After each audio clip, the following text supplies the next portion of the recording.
So what's up, y'all? What's up? Hello, everybody in the radio land. Radio Land. Guys, how does it Radio feel? land.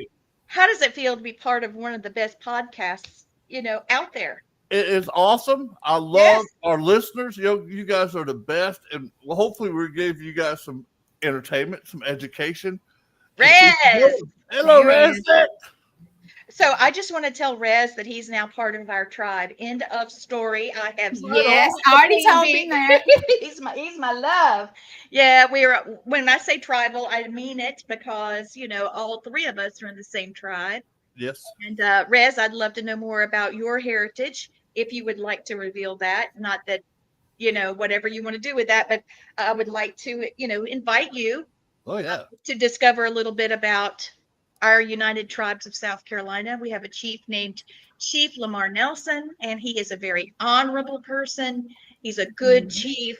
He teaches taking the high road. He's kind of like an Andy Griffith / Indian chief. Yeah, right. Yeah. And he's an archaeologist, so he's super smart, and he's like a 6th-degree black belt or something. So he's just a badass. I love him. Yeah. He's cool. Yeah, I can't wait until we get to hang out with him again, y'all. It's gonna be I can't wait. It's been a while since I've Here he goes. He's Stockbridge Muncie Band of. Well, he's Mohican in the house. He's love the last of the Mohicans. Yes. Excuse me. Well, let's work on that, bro. Hey, Gabby. Thank you for watching. Thomas, wait. Time to get in. God love him. Is he in? He's spinning? There he is. Hopefully I'll stay on. Well, do tell us, honey, what was it like in Ohio? I saw the picture. Oh, fantastic. We had a good time. Reintroducing after Dave Schrader's show, the 3 pillars, the Warren Society, Arjuna, and the Holy Sword Apostolate. It went really well.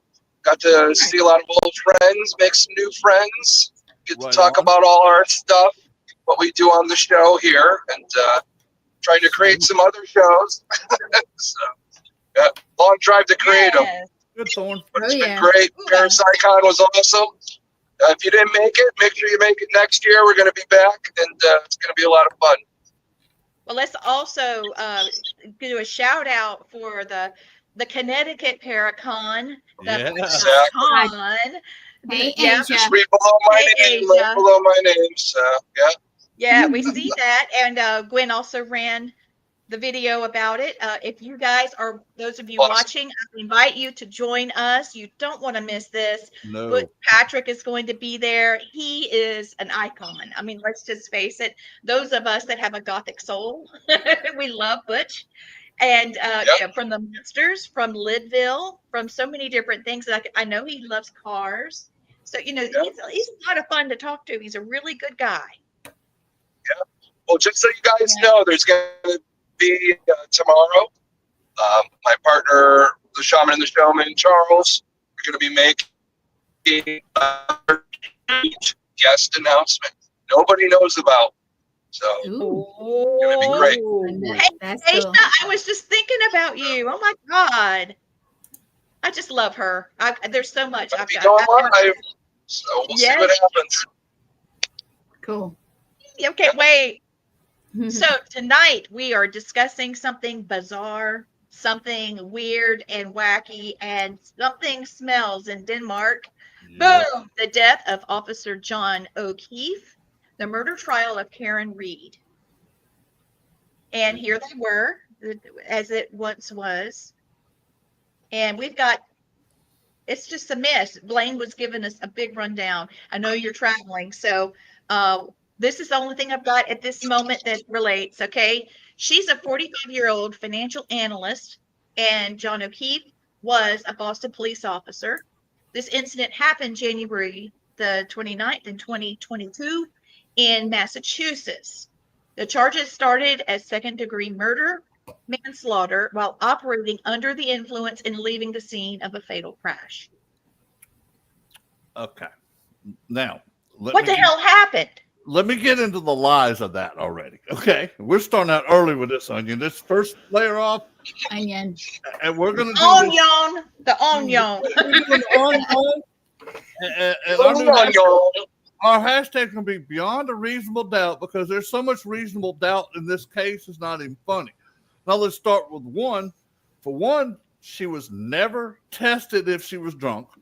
Now she was drinking with a bunch of other cops, but she was never tested and she should have never been charged with it because they did not test her or arrest her for that. Okay.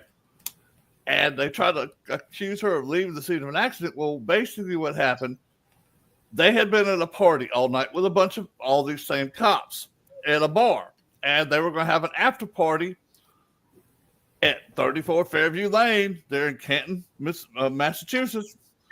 And Karen was not too sure about going in because she only knew these people just from the bar that night, so she wasn't real comfortable. So she let John go inside the house first. And he was in there 4 or 5 minutes and never came back out. Well, she was pissed. And she started blowing up his phone, telling him, get the F out here, blah, blah, blah.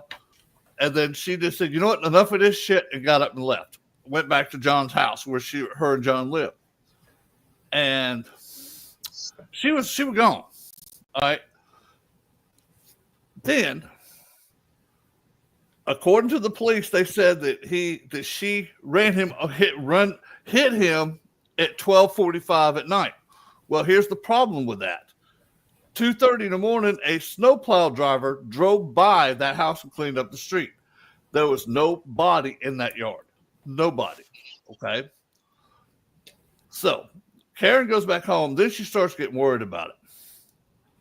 So she's at John's house and decides she's going to go back over there and see what the hell's going on. Well, she gets back over there about 6:30. And, of course, John's body's in the snow now. But this is the funny thing. All of us know well enough, even if it snows, especially you, Thomas, because you live up north where it snows a lot. Even if it's snowing real hard, you drive a car up into a grass, it's going to leave a rut where that car drove through. It will fill in eventually, but it's not going to fill all in at once. You would have had tire tracks on that ground. There were no tire tracks. That's so. Go ahead, Mark. Yeah, I think the big thing is where they ended up finding him. They found him by the flagpole in the yard. Okay. Yeah. Now the problem I'm having is I wanted to do a lot of research on this. I didn't have a lot of time over the weekend, as you know, but I did find a few things. I Googled the house. Yes. All right. And you could do the street view and all that. I'm looking, it's a short, medium kind of driveway. It's wide. Then you have the whole yard. And the flagpole is almost at their property line. Yes. All right. So how if she pulled out and hit him, or even hit him on the street, how to get over near the flagpole? Well, if the plow driver didn't see him, which, I don't know. He had to have been placed there is the way I look at it. No tire tracks, none of that. Yeah, this is what gets me okay. All right. She pulled into the driveway and let John out. Okay. And then after a while, she backed up. The only thing I can think of, if she did hit him, she had to come back and haul an ass out of that driveway, turn left to right, and just skid it up in there and hit him. But no, there was no tire marks. There was no nothing. And then the next one, this is the part. Wait, I'm going to get into some good stuff here. The next morning when they found her, Canton Police Department does not have the resources or the people to do a murder investigation or an accident investigation for that. So they're up there taking, no lie, they took a snowblower and was blowing snow away from the crime scene.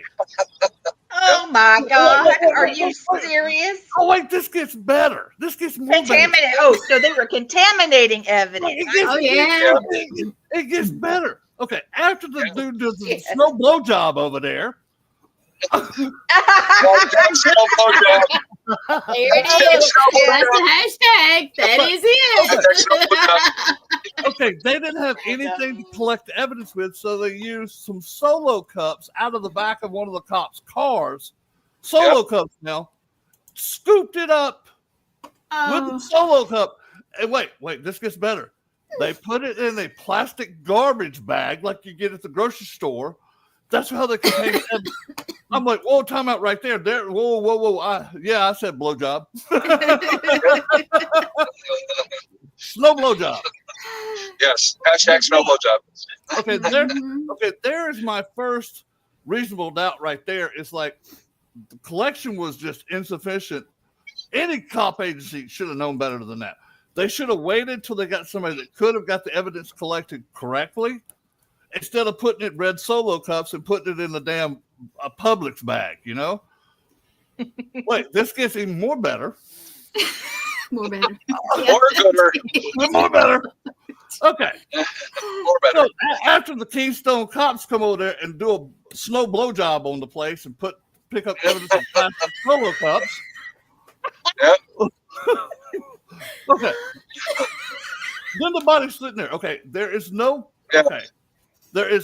evidence of anything that could have shown she hit her.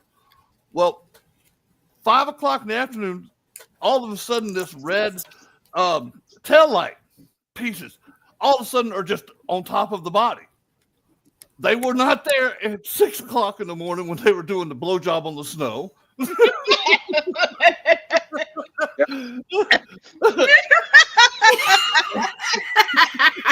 Silence myself. Yes. That might be a new hashtag, blowjob in the snow. Yeah, there you go. It's a little cold. Yeah, all of a sudden, 45 pieces of this tail lens pops out. But wait, this gets better. That morning too, they had her car towed off. When they put the car on top of the wrecker, tail light was there. It was there, 100% there. Yeah. Because you know as well as I do, they have to check everything to see if anything's damaged before they take off with it, or they don't be blamed for it. Well, tow truck driver testified, hey, the tail lights were still on there. Yeah. Well, the thing is, at an accident scene, you have to take pictures of everything. Nobody took any pictures that I know of. No. But the problem is where he ended up by that flagpole. You have to consider if she did hit him, you know, where he was, she would have to have carried him. So that would mean she would have to hit him front, and he might be on top of the hood and then dropped into the snow. But the broken taillights in the back of the car, that's SUV, if she hit him, she wouldn't be able to carry him all that way and throw him into that area. So that's off the table right there. Okay, do you see Hey, the wait a size minute. of her and the size of him? Here's a picture, right? Yeah, that's what I was going to do for you. Look how big he is. There ain't no way in hell that little woman's dragging that big behemoth across that snow. Yep. There's no way in hell. I'm saying the car. She would have to hit him from the front to carry him into that flagpole. So. Exactly. But the car there was no damage to the front at all, no damage to the back. Now this gets even better. The wrecker took the car over to the Canton Police Department and put it in their what do they call them? It's something dolly. It's like almost like a garage. They put it in there. Well, this is the funny part. The film that they showed in the trial, they had it reversed where you could not see that tail light. But you can see one officer on the other side by that tail light doing something with that tail light. When they reversed it, and the court, because the defense said, no, that's the wrong angle of that. When they reversed it, they actually saw pieces of that thing in the guy's hand, in the cop's hand. Now, this guy later on gets kicked out of the state police for being a liar on this case. And I think he was text messaging other people about the case and making fun of everybody, and he got fired for that and a few other things. So, you know, that shows a bias there, and you can't have that. Well, you got to remember, in the house there was at least 7 police officers and their girlfriends or wives in the house. Okay. How are you as a police officer not hear somebody at 12:45 in the morning? They ain't making noise. There ain't no noise outside. Not hear that car go, boom. Good point. But no, they don't do nothing. But that crooked cop actually was texting people inside too, because they're all cops in there. One of them was even an ATF agent. That Glenn brought up earlier, that she was never doing anything with the guy. They were just talking, and maybe something's gonna happen, but nothing ever happened with them. They were saying that's the second guy, because the whole thing started because their relationship was on the rocks. So if any of these other guys had a problem with them, they're going to use that, So that shows negativity in their relationship they might have known about. Yeah, here's another problem I have too, is when he went inside the house, there was a dog inside the house, German Shepherd, that did not like people. Unless he knew you, I think he was attacked by the dog because they found bite marks on him. Yep. And I think what happened, they panicked. My other guess is he had something on somebody in that house where they're corrupt drug dealer or whatever they were. I think they killed him and then waited till everything calmed down. And let me get to Jim McCabe on this one. Hey, do I show the timeline now? Go ahead and show the timeline now. We'll work off it. Yeah. Okay, so here we are. Can you see that, or you want me to go to the other one? No, this is perfect. So Karen leaves Meadows Road, and then at 5:10 a.m., Karen calls Harry Roberts, and Carrie starts calling hospitals and calls Canton Police Department. And then at 5:11, black SUV seen on Canton Library camera headed towards the waterfall. 5:18, the black SUV seen at Washington and Chapman on Temple Beth Abraham video. Karen arrives at John McCabe's house, and Carrie Roberts arrives. Both see broken tail light. So that's a fictitious, because it was never seen until it was on the ground. All right, then that's coming from the prosecution, but that's okay. Yeah. I've got a case overview. All right, so we did that one already. Here. So this is what I was reading to you earlier, and you liked it. So Reed and O'Keefe were drinking at bars, and then Reed drops O'Keefe off at a party at Officer Brian Albert's house, and then O'Keefe found dead in the snow outside the residence. And then Reed indicted on murder charges in 2022, 2024. First trial ends in a mistrial. Mm-hmm. And so we're looking at retrial commencing here. That's where we are now. Holy crap. That's why this is such a mess. Yeah. And go back to that one slide about Jen McCabe, because I'm fixing to go off on her dumb ass. Wait, I'm going to delete that one. I'll delete that. Okay, is that it? Let's see. No, this one's fine. I'll get to it in a minute. I'll take it down. Okay. Okay. Go to the other slide that has Jen McCabe's name on it. This is where it gets interesting. Okay. So Reed, intoxicated and angry. Yep. This is the prosecution. They say that Keith was struck by her SUV during a 3-point turn. The vehicle data indicating a trigger event at 12:31 a.m. Broken tail light fragments found near the scene. No. And Reed, she said she did a Google search on how long it takes to die in the cold. She did not do that Google search. Jim McCabe did. Oh. Yeah. Oh, yeah. She couldn't even spell it right. She figured it. Okay, so then O'Keefe, this is a defense argument, as you were just going through this. O'Keefe was beaten inside the house and then left outside, and Reed is being framed. The evidence is the injuries inconsistent with being struck by a vehicle, alleged misconduct by investigators, and discrepancy in the witness testimonies and timelines. Yes. Okay, that's where we were. And so here. Okay. Yeah. A lot of discrepancies in witness testimonies and timelines. Okay, I'll bring the timeline thing up real quick. As of today, when I was watching it, third time a judge has granted a different death timeline for this case. Third time. God. And the defense was like, are you kidding me? You could determine this time. No, that ain't it. No, it's just you're making up rules as you want to go. That's just a bunch of crap. Yeah. Wait, this gets good too.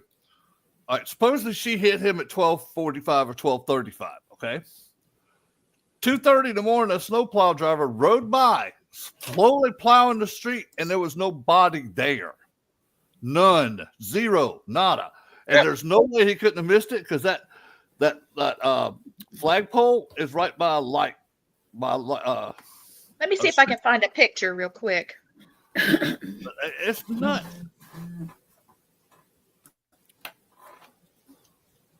And to me, it's like, how does I'm sorry, even in snow, you're going to see the red of a tail light lens. That's going to stick out like a sore thumb in the snow. White color, red color. Yeah. Oh, my favorite too is during the first trial, prosecution witness was a forensic scientist, and his exact words was, there is no way this man was involved in a vehicle pedestrian accident. Oh. Yeah. That should have been enough right there. Like, okay, that's telling me that's an expert saying, okay, he was never hit by a car. So where did they come up with this bullshit? His face looked like it was beat up. Yeah, dude. Yeah. So if he was hit, if he backed into him, his face wouldn't look beat up. Especially if you fell into the snow. You know, you're getting, that snow and you fall into the snow. It's not as hard as hitting the pavement or whatever. Thank you. But, your face, he had like two black eyes and whatever. So he was messed up. I can tell you this. I got hit by a car when I was a child. And I guarantee you, I had injuries on my legs, on my stomach, on my ribs. He had none of that. Nothing. No signs of that's the whole, nothing. The whole thing is when the autopsy, there was no broken legs. No bruises there, right? No break, nothing. And I'm sorry, you get hit by a car, and I can tell you from experience, your ass gets knocked, and you get up, and you're hurting. I hurt for about 4 months after I got hit by a car when I was a kid. Oh my God! I bet you did. Yep. But yeah, I was watching that. I was like, okay, Jennifer can tell you this too, because she got hit by a car going across a crosswalk. So she's been hit by a car too. And both of us was like, there's no way in hell she could have hit him because there would have been damage. Go ahead. I'm sorry. Here we go, babe. I think this is what you were just talking about. I'm trying to help here. All right. So see his arm. Yes. Okay, those are scratches from the animal, and there's a puncture wound that's unexplained by the prosecution. Uh-huh. And then if you look a little forward, in 2019, the Albert family registers ownership of a German Shepherd named Chloe. Mm-hmm. Okay, so they own Chloe. Here's this man, got bite marks and claw marks on him, and those are deep. That's deep. That's not playing. That's deep. No, that's not playing. No, that's a dog taking a hunk out of somebody. And was rehomed out of state. That dog was put down. Oh, that dog was taken out in the country and shot. I guarantee you that dog would never be found. Damn. Yep. I hate it for the dog because, Okay, and there's your flagpole. And look at how much snow. Yeah. Yeah. Look at Look how far away it is from the house. Yeah. With that smaller part of the house, that's where the driveway is. Yeah. The smaller part of the house. It's over 100, more than 100 feet away. Got to be at least 150 feet away.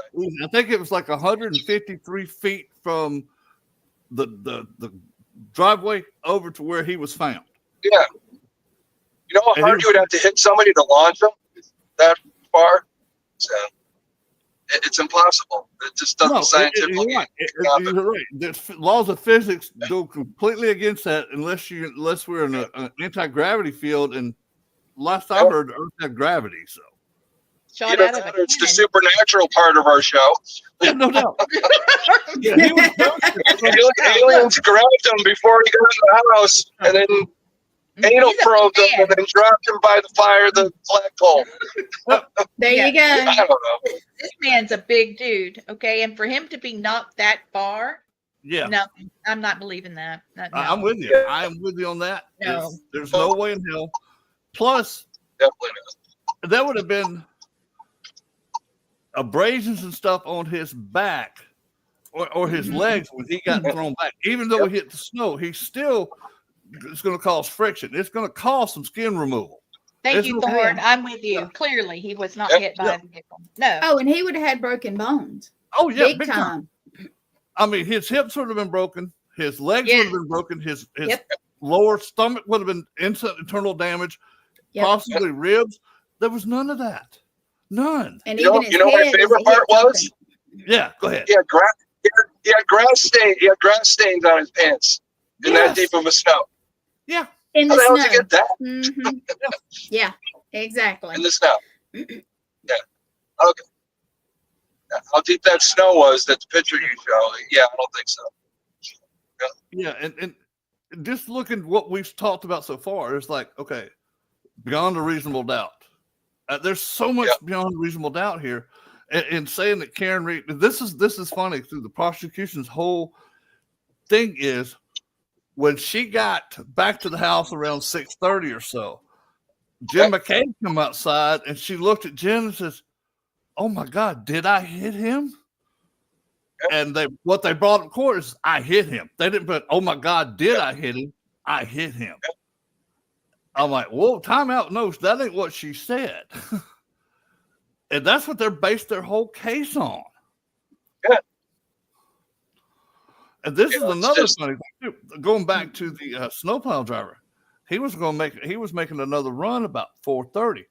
All of a sudden, one of the sons of the family that lived in the house, all of a sudden his car's parked right in front where that flagpole is, where you couldn't see it no more. That's like, okay, if the guy was out there when the guy pulled up, I'm sure there's no way he could have missed the dude getting out of the fucking car and walking to the house. Okay, no, go ahead. I got another pick for you. You're not going to believe this one, y'all. Okay, first I'm going to show you the first one, and we're still talking about the body, right? That looks like he swung at somebody. That's his right hand. Oh, that's a swing. Oh, he hit something. He hit something. Yeah. He got him good with that middle knuckle, and it bruised up the hand. I've done that before. Yeah. I have too.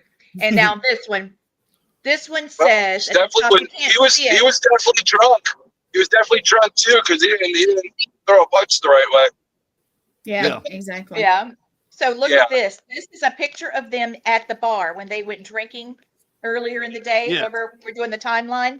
Okay, it looks like she's ready to run over him with her car. Oh yeah, I mean they look like they're fighting and fixing to duke it out right there at the bar. Yeah. It's like, damn, go get a room. That's exactly what it looks like. It looks like they're ready to go get busy. Move, bartender, I got some stuff to do. So I'm not believing any of it. Nope. No, I'm not either.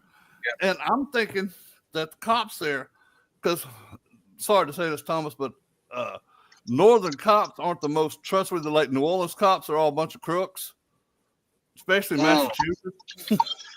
Well, you got your good ones, your bad ones, but the problem is, you got to realize the party was a bunch of cops. Yeah. Of course, they're going to know how to do this stuff, and they're not going to want to lose out on their career or anything like that. Yeah. They're going to know how to cover it up. They're going to use the stuff I just said. Hey, they've been fighting a lot. Their relationship's on the rocks. Let's just use this. It doesn't take much. It sounds like a cop out to me, because it's like, okay, let's throw it back that they were fighting. I guess they considered them fighting when he went inside the house and she got pissed because he didn't come right back in and tell her to come on in. Or, she got mad. Women, you get mad at something, you're going to fucking go off like men's do. But she went off on it. Nah, you think? No, she dog cussed him on phone calls and texts. You know what? I think she said, "The hell with this! I'm just going home." She got in the car and went home. Now, this is what's interesting: how the tail light got broke. She's in John's driveway, does a 3-point turn, bumps into John's car on that side where the tail light is. Then it gets cracked. It didn't break all the way, but it cracked it. That was not. Well, they got that on film on John's security camera. But this is the big thing psychologically, guys. Psychologically, when a spouse or a girlfriend, boyfriend ends up dead, all right, yeah, they're always going to blame the other side, but you got to realize there's usually a pattern. Yeah, there's cops are called, they were fighting, this, that, and it leads up to it. It builds. Yeah. If she did hit him, if for some reason they could prove by a shadow of doubt that she did hit him, definitely an accident, because there's no reports of them having a fight or any domestic violence. So I really showed the whole footage of them in the bar. They were lovey-dovey like that the whole night, talking and like you normally do at bars, saying hi to everybody, having your nights, get your drink on, dancing. They get in the car and they were going to an after party at that one cop's house. Yeah. But I think he knew something, and they are afraid she knows something, and they're trying to get rid of her as well. That's what I'm thinking. Yeah. It's like, okay, what dirt did he have on somebody in that house? That's what I want to know. Did he walk in and say, "Hey, I want to talk to you about this," and then all of a sudden, dog attack him, and then they start whomping on him? Yeah, because he looked like somebody beat the bricks off of him. Would you like to see some of the autopsy? I don't have his body; it's just a drawing. Let's see it. Okay. I hope you can read it. Okay, it's a little bit foggy, and I can't change it. No, but what I'm looking at here, everything's above his breast line. Yeah. Look at his back. There's nothing like except for his arms. No, that's all upper body. That's all fight above the shoulders, even. Yes. And I'm sorry, you hit my car, there's going to be some broke ribs, some damage, some internal bleeding, some internal damage, and there's going to be something on his legs or his ankles or something because he got hit. His ankles might have snapped on him. Look at the back side, where you see his back. That's his right arm. Yeah. He's got all that going. He got into an altercation at that party. He did. Yep. Look at all the stuff around his head. Yeah. That tells me somebody beat the bricks off of him. Yeah, he's got a problem with his eye. Yeah. His nose, his mouth. Unless that car just jumped up and beat the shit out of him. Yeah, that Lexus just turned into a transformer and just whooped the shit out of it. Thank you, now, Chris, I wonder for joining us. Did anybody ever look and to see if somebody drove a high truck that he got hit by? Well, it still left the same marks in the snow. It was, especially you got a 3,000. Well, they could have hit him somewhere else though, and then put him there with all the people that were at that party. Possible. Let's look at this picture. Let's look at this picture again. So this is called the tail light murder. Yeah. Okay, and you see there's the tail light, and which did not show up till 5:30 that afternoon. It was not there earlier. Thank you, Thorne. Thank you, Christy. Looks like we've got people from England. This is awesome. Oh my Lord. Australia. We got people that have been messaging me from all over, y'all. Thank you so much for watching. No, Rez, they were doing something. I don't think they had hookers and blow. I think they just had a good old beat down in there and took old boy out because I think he had something on somebody in there and they took up for each other. And I think they covered it up. Mm-hmm. Now, I've got these other slides I prepared. It might not be relevant, but here, let me pop them up. If you don't want them, I'll take them down. Okay, so the prosecution's argument is that Reed, drunk and angry, hit O'Keefe with her SUV doing a 3-point turn. And because there was a triggering event that was registered by the vehicle's data. And then they said that about, how long does it take to die in the cold? I just think that's funny because she never looked that up. It was Jim McCabe that looked that up. Mm-hmm. So now we've got O'Keefe. It said the defense is saying, look, he was beaten outside the house and left outside. Yeah. And Reed is being framed. Injuries inconsistent with being struck by a vehicle. Misconduct by investigators. I can't read the last part, Gwen. I'm sorry. That's okay. I was trying to click it off. It wouldn't click off. Discrepancies in witness testimonies and timelines. All right. Yeah. So the next one, we did that one already. I think when I uploaded it, it must have just gotten me a double. Yeah. So here we go. Key evidence. Yes, thank you. Digital forensics, dispute over SUV data and phone records. Witness testimonies are conflicting accounts from party attendees.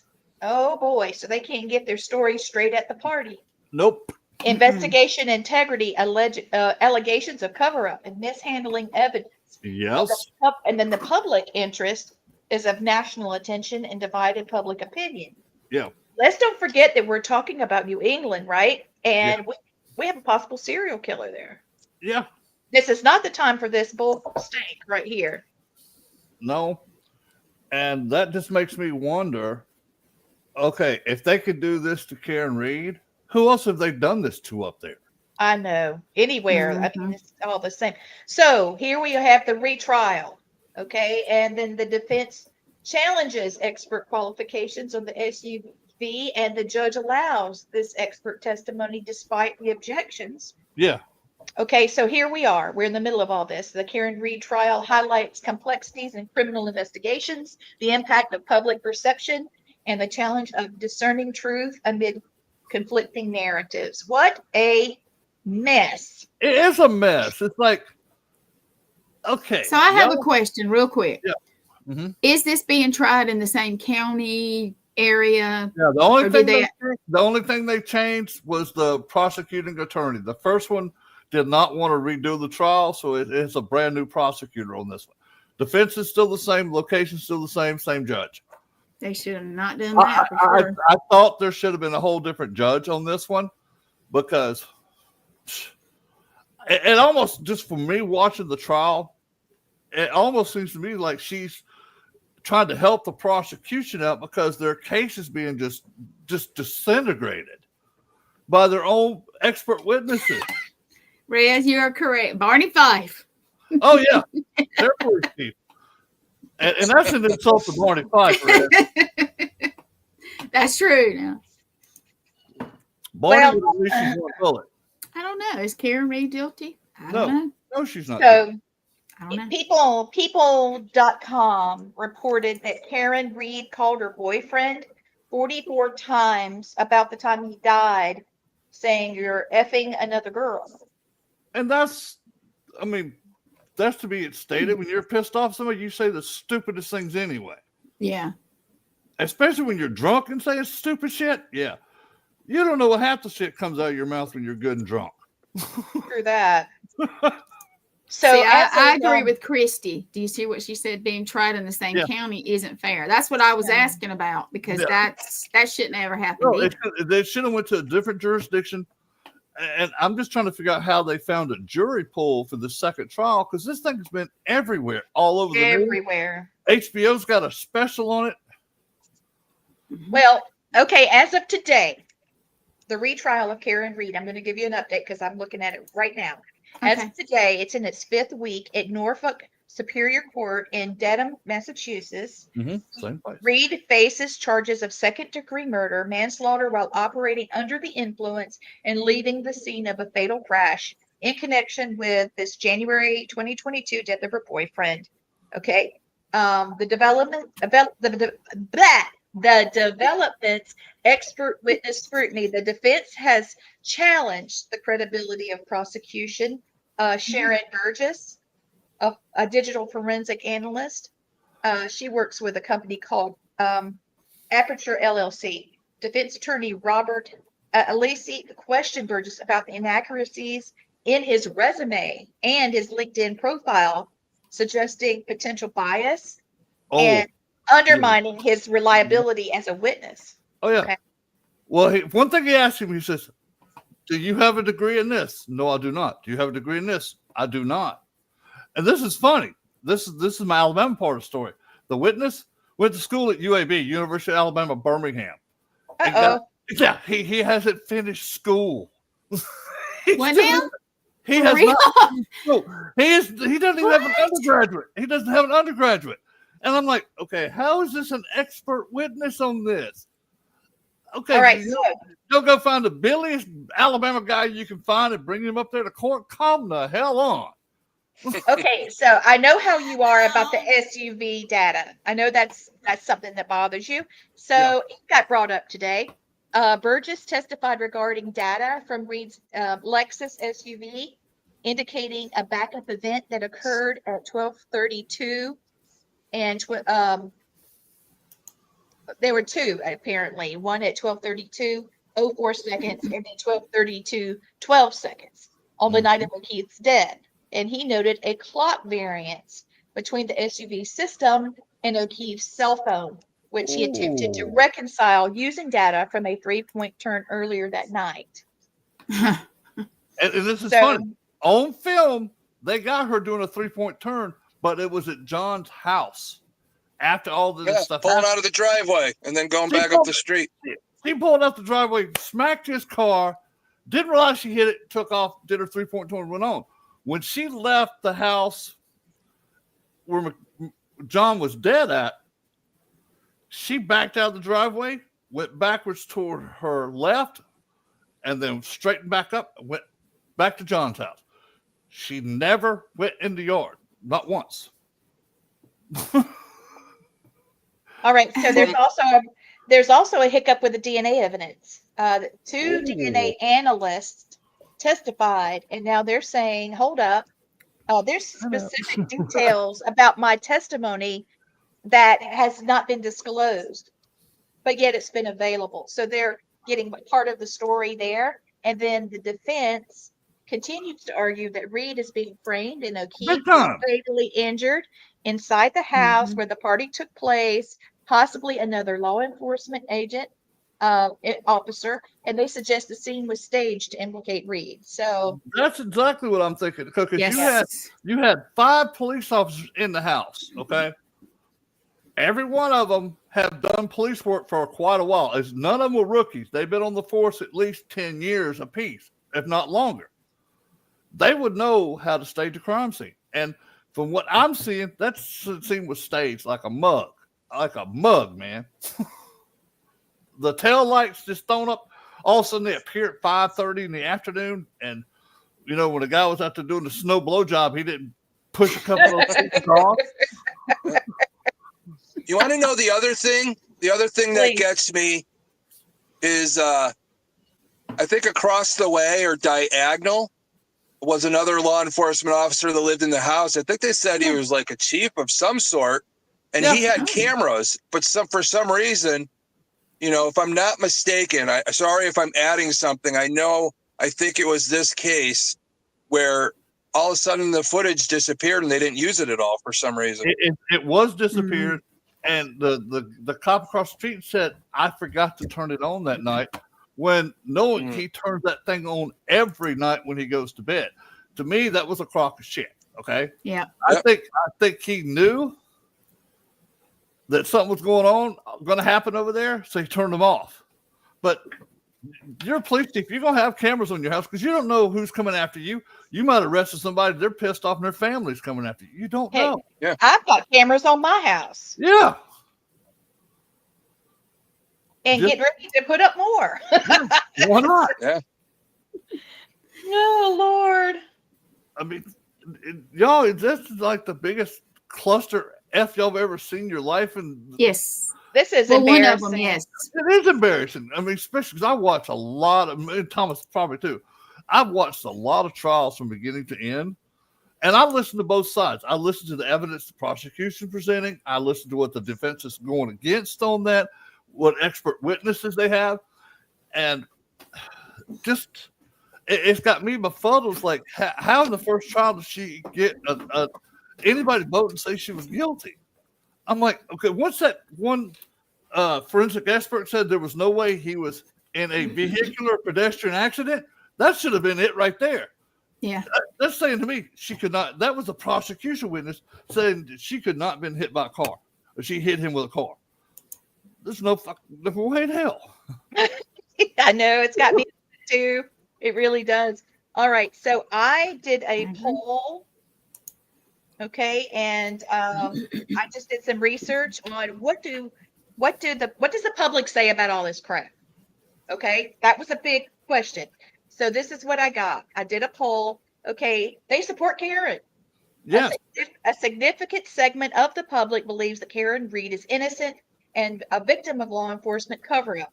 Supporters often cite alleged investigative misconduct, including the termination of lead investigator Michael Proctor for inappropriate conduct as evidence of a flawed prosecution. This perspective has fostered a robust online community. And I hope all of you are watching this. Yes. Because we are wondering what's going on. Okay. There is an online robust community that is dedicating their forums and social media groups behind rallying behind Read. Free and Read signs, pink attire, a color associated with her supporters. Okay. So this is out of the New York Post and Boston University. Well, you know what's funny? Excuse me.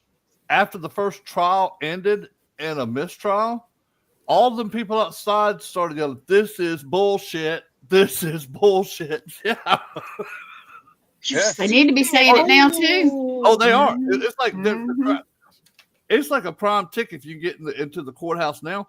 They're the same group of people now. There's more of them sitting outside, and I mean.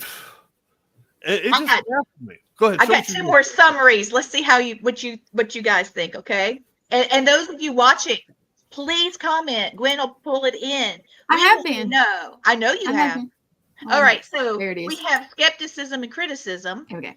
Conversely, others view the defense claims of a conspiracy as unfounded and believe that Read is responsible for O'Keefe's deaths. Critics argue that the defense narrative relies heavily on speculation and lacks concrete evidence. This faction emphasizes the importance of focusing on facts rather than what's been present in court, rather than these external narratives. And then finally, here's the impact of the media and public discourse, which is why we're doing what we do. Okay, this is why we're bringing this to the forefront. The case has been extensively covered in media, with some commentators noting that it's been litigated in the court of public opinion and in the courtroom in real time. The proliferation of information and misinformation on social media platforms has blurred the lines between factual reporting and rumor, contemplating a public understanding of the case. Now, that came from Northeast Global News. This intense public scrutiny has led to heightened tensions, including clashes between supporters and detractors outside the courtroom, like what Blake was saying. In response, authorities have implemented measures such as expanding buffer zones to maintain order during the proceedings. Now, that's why Gwen was saying what she was saying about why is it even in the same county. Yep. And one of our viewers mentioned that, Christy, I think. So in summary, Karen Read's retrial has become a focal point for a broader societal debates, with public opinion sharply polarized between those advocating for innocence and those asserting her guilt. The case underscores the complexity interplay between legal processes, media coverage, and public perception. That's a quote from New York Post.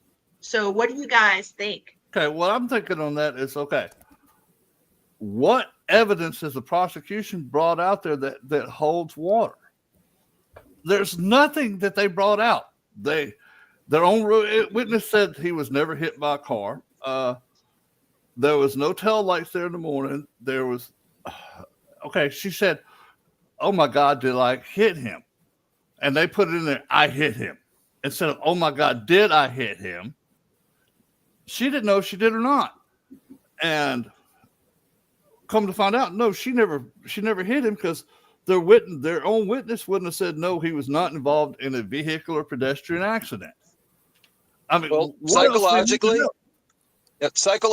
when we're speaking to each other, we only remember key words psychologically.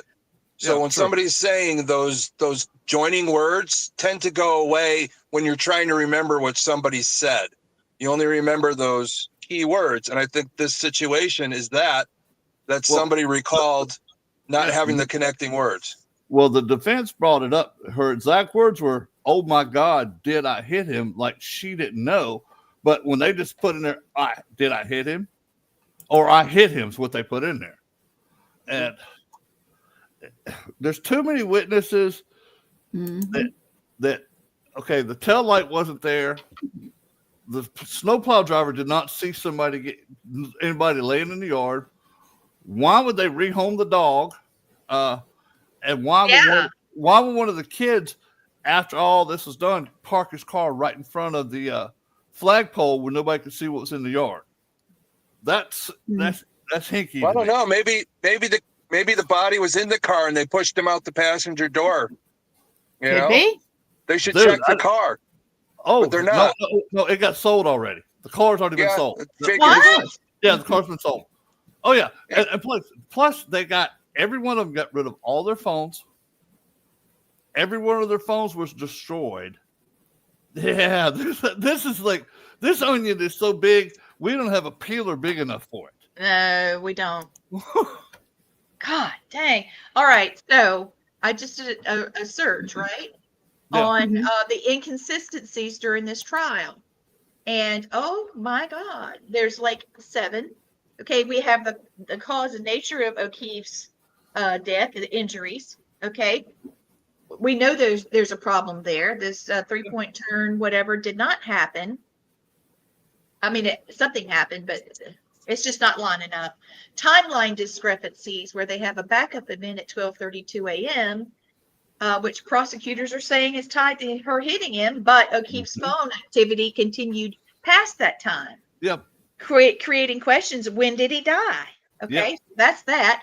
We've got tail light fragment evidence that's in the wind. We've got defense arguing that those fragments were planted or could have easily been moved. So there's a problem there. And then, of course, we've got Michael Proctor, the lead state trooper, being unprofessional, biased, inappropriate text, mocking read. There's more. There's more. Yeah. Then we've got the phone and Google searches. Where did the phones go? Why are they gone? Phone was accessed by multiple people, and some of the data could have easily been manipulated or misattributed. Okay, so there's inconsistencies there. We've got witnesses at the party and other places saying different things, and it's inconsistent. We've got surveillance and security footage that's not right, incomplete or lost. What the heck happened there? Now this is something else too.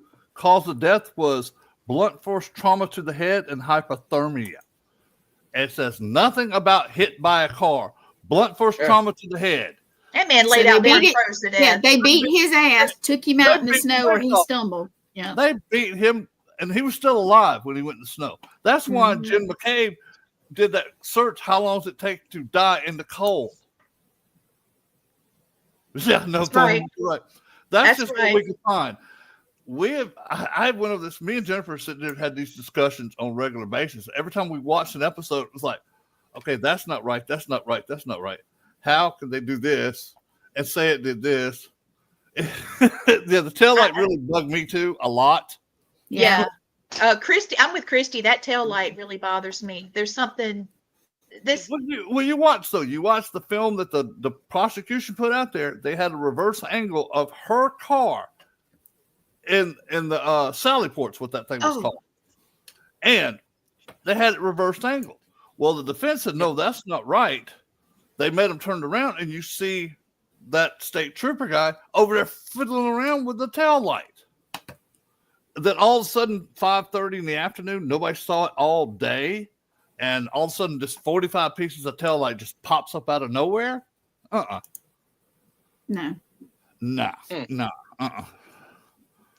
I'm wondering if the cops were stupid enough, especially that Powell guy, the bad cop, if he was stupid enough to pick it up with his bare hands and have his fingerprints on there. That would be interesting. That was never tested. I was watching a show last night. It was like Next 24 Hours or something. And this man who was a detective had a stick and was trying to get some of the evidence over the fence. Yeah. And he finally just reached over and grabbed the bottle like that. Oh! And had his hand on and said, well, if there's any fingerprints on the bottom, those are mine. And threw it to the cop, and he catches it like that. I'm like, please don't make me come over there and show you how to do this. Please. Y'all messing it all up, And it's like that evidence is now just contaminated to all beyond contamination. That's thrown. That's gone. Yeah. And then he was going, he was going, oh, that poor girl that got murdered. This was the last thing she held. And come to find out it wasn't even hers. It wasn't even hers. I was like, what is going on? This show has enlightened me so much, guys. Thank you so much. Yeah. You want to know something simple? You want to know something simple? Please. Yeah. The people on the inside of the house said he never came in. Yes. And she said she left, but listen, it's snowing out. What happens when it's snowing out? We slip and fall. Who's to say he didn't slip and fall and bang his head? And the family let the dog out to go to the bathroom. The dog sees him in the snow thinking he's an intruder, bites him, right? And then they find out, oh, this guy's dead. We're going to get in trouble. And then moves him by car that blocked over to that area to make it look like it's away from the area. There's a lot of what ifs that causes a lot of that. Maybe what's going on. So. Yeah, you're right. Yeah. I didn't think about him, busting his ass on the concrete. No, it couldn't be that easy. Wait a minute. Okay, let me show that. Slip and fall, they would have just called the cops and said, hey, this guy had an accident. Can you send an ambulance over? That's what should have been done if that happened. Yeah. Look, but here's the back of his head. And I was thinking when I looked the very back of his head, like he just slipped and busted his head. Yeah. And the thing is when the plow driver came by later on, right? He might have already been buried by snow who knows where he fell. He didn't see him because he's already buried with snow. The plow might have carried him over to that spot and left him there, Well, the plow would have had to go off-road. Plus, there's a fire hydrant right there that has a pole on it where you can see the fire hydrant. Yeah. There was not enough room between the fire hydrant and that pole for him to get a plow truck up through there to push him onto the yard. So, you throw that explanation out. But you. Or the other thing is he already froze to death when the party let out and they came out, and they're like, oh crap, he's dead. We got a dead body in our yard. What are we gonna do? So that kind of thing, and the panic sets in. The thing is too, though. Okay, he not only had blunt force trauma to the back of his head, the front of his face was like he was a punching bag. So I fell down enough in the snow. I know you have too. You fall, you hit your ass, you bump your head. I've definitely done that. Yeah. And my tailbone. But I ain't getting my face looked like I fought 10 rounds with Tyson. His face looked like somebody jacked the shit out of him, like he just got whooped like a mule. Yeah. Yeah. But I like to throw different theories out there because that there's doubt. And you want to know the weird thing is I don't know how it connects, but I found it interesting that somebody compared this court case, how big it is, to the Lizzie Borden case back when it happened. Oh, did you see that there's new evidence? Yeah. Oh, I did not. There's some that they just released some new evidence that had never been seen before. And really? So I thought I'd throw a flag on the play tonight and say, can we get a little into that next week? Please. I just want to hear throw a flag and let them know the new evidence real quick. I know, but this is too good. I don't want to let this go.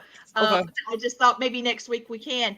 Some of the things that when you've been hit by a car, depending on the height of the car, like Gwen was indicating, it depends on how high it is. But there's usually an impact spot is what this is, and a neck problem. Okay. Yes. He has none. He doesn't have. Now he hit the back of his head, but that would have been when he, like Tom was saying, busted his arm. Or that somebody hit him upside the back of the head when he was in the house.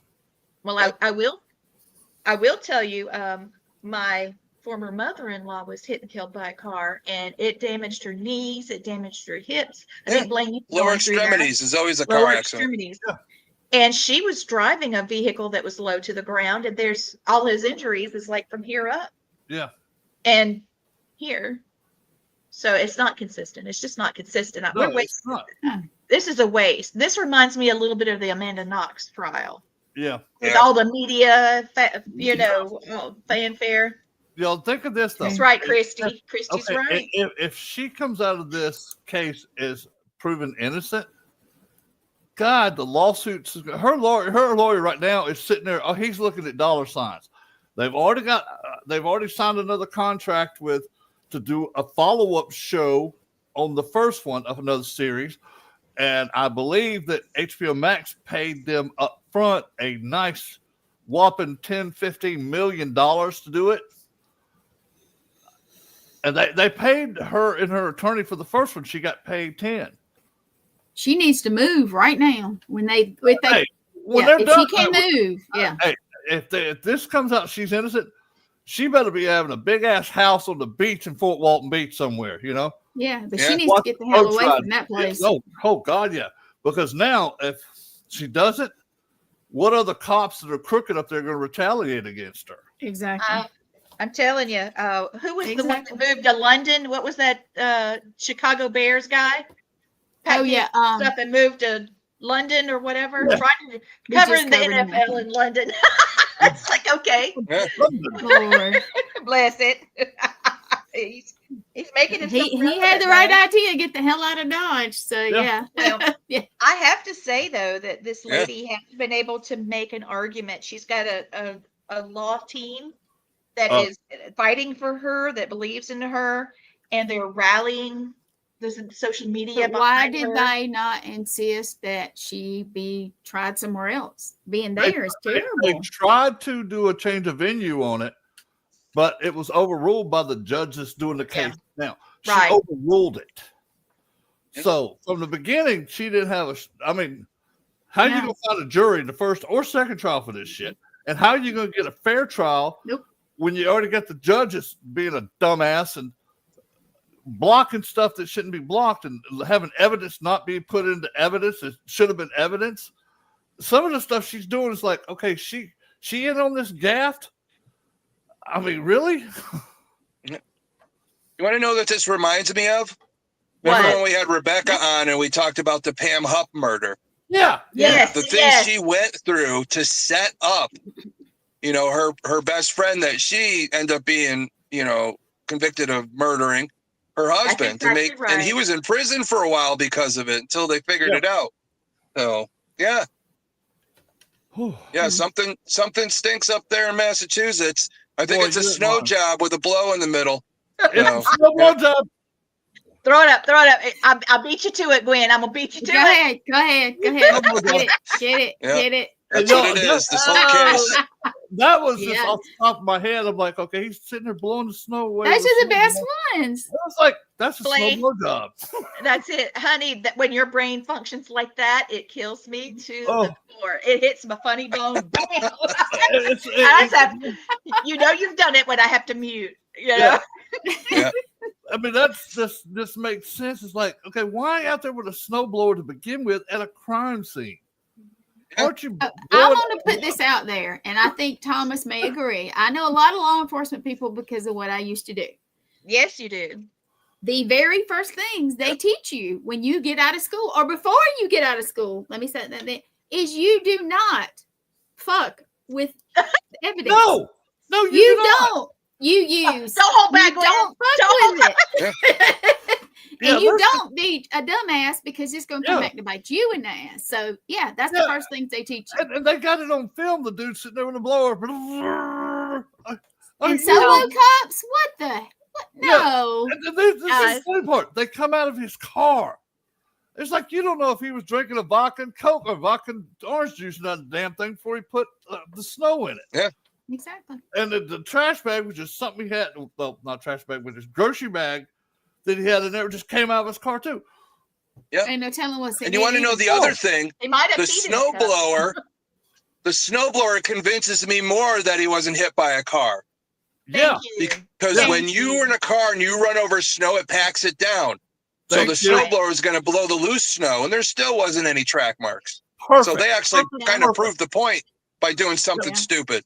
Yeah. Yeah, we all need to think about poor Cool. Kevin McCabe, the snowblower driver, because Yep. he's the one that's going to make. I think he's the one that's going to make this case, because he said when I went through there between 2:30 and 2:45, there was not a body there. Nothing. Yeah. And they're looking, especially they don't go flying down those streets. They go slow because sometimes you can't see where the curb is itself. If there's some objects in the way that you might hit with the plow, they're going very slow and marking their stuff, and they're looking left and looking forward, looking right. He looked over right, there was nothing there but snow. And if a body had been there, that body would have stuck out like a sore thumb. Oh yeah. Or it might have been a thumb sticking up out of the damn snow. Who knows? But Yeah. And there had to be at least a little blood if it's where he was killed. yeah. So it wouldn't have been all white.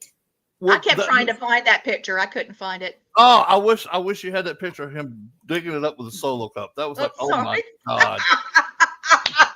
Man, Lee? monster. Lee, do you remember that day we were at a certain location and Mom had to hold me down? That's how it feels. You know what I'm talking about. I can't say. Yeah. Oh, Thorn. Yeah, that's Where perfect, have you though. guys been? Well, you I'm going to say this for all Monday, of too. us. The old viewers, the new viewers, thank you guys. Oh, Invite you- people, no, thank share, like, Please. subscribe, please. We do these shows for you guys as well as us. And I hope you were informed tonight. I hope you were entertained tonight. And hey, you learned some new words.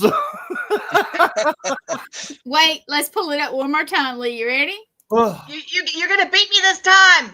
I don't think so. Oh, There there it you is. go. You got it. Dang it. She got it. We've got a lot of hashtags, those of you that are new to the show. Oh, yes. Please come back. Thank you, Thomas. Yes, please. Oh. Invite Yeah. people. Invite people. Please Please. invite- Especially what we'll need to do with this Lizzie Borden thing, the new evidence, is to maybe show our previous show and then discuss some of the new evidence. It needs to be a double feature. We might not be able to do it next Monday because we'll have to dig a hole in the schedule to be able to do 2 hours. Well, Yeah. maybe we could just, go through We'll it and think pick about out it. the highlights. We'll think do about it. something. We'll do something because we have a show before, we have a show after. Well, 2 after. So yeah. What shows do we have Sunday night? There's at least one because we collaborate with Sean. So his show is at 8 our time, my time. So 7 you guys. What I was suggesting is after Sean's show, play a repeat of that one on Sunday night after Sean's. That way they can catch it then and come back to the new show Monday. Yeah. There you That's a go. great idea. That's a Double great idea. whammy. And stay and watch Sean's show before you watch the other replay of ours. There you go. Thank you, There you Christy. go. I sure hope you'll come Yeah. back. Yes, Oh, we do please. too. You and am I saying it right? Thorn? Thorn. Torn. Excuse me. Thorn. Making Thorn? sure I say it right. But thank you Did guys I for say Torn? torn. His name I don't is know. Thorn. Thorn. Like a rose and a It's thorn. thorn. Yeah. You're all one. That's I us. like that. We are. All right, Alright. guys. I'm gonna get us out of here because I got 15 minutes, and I gotta go to little girl's room before another Right, show. right, So- All right. Bye. Thank you, bye everybody. Come back next week, and we'll be advertising too. Yep. We'll see ya. All All right, right. bye. Let's see. He says, orn. Okay, I got you. All right. Good night, everybody. Bye.